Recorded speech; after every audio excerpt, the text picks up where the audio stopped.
الحكومة الإندونيسية إجراءات وقوانين تساعد على التباعد الاجتماعي في أكثر من 16 محافظة ومدينة للحد من تفشي فيروس كورونا، وشملت الإجراءات وقف إقامة صلوات الجماعة وتوقف كافة الطقوس الدينية الجماعية لمختلف الديانات.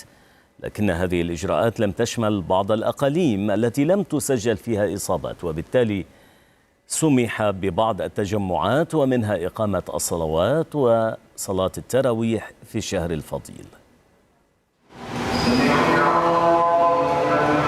مسجد بيت الرحمن في إقليم آتشي بأقصى غربي إندونيسيا من بين المساجد التي تشهد إقامة صلاة التراويح، لكون آتشي من الأقاليم الخمسة الأقل عدد إصابات بفيروس كورونا في البلاد، وهذا ما دفع سلطاتها ومجلس علمائها إلى ترك الخيار للمصلين بين الصلاة في المساجد أو في المنازل مع مراقبة أي إصابات جديدة. كما دعا العلماء الناس إلى عدم التنقل بين القرى والبلديات لأي أعمال اعتادوا عليها في رمضان. مع بدء تفشي كورونا التزمنا منازلنا، كانت أياما صعبة وأثرت في نفوسنا جميعا وخصوصا الأطفال، فلم أكن أسمح لهم بالخروج مطلقا، واليوم عندما علموا أننا سنخرج إلى السوق غمرتهم السعادة.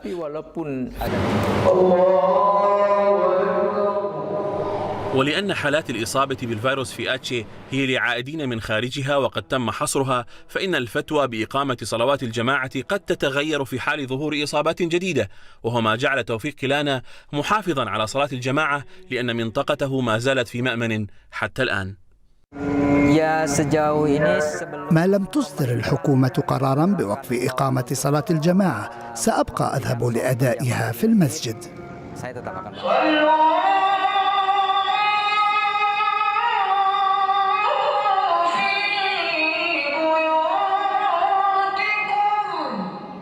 أما في جاكرتا ونحو 20 محافظة ومدينة في بضعة أقاليم فالوضع مختلف بسبب وجود عشرات الآلاف من المصابين والمشتبه في إصابتهم بفيروس كورونا. لهذا ينفذ قرار التباعد الاجتماعي بتعليماته، ومنها وقف الصلاة في المساجد وكذلك الحال في الكنائس ومعابد الديانات الأخرى.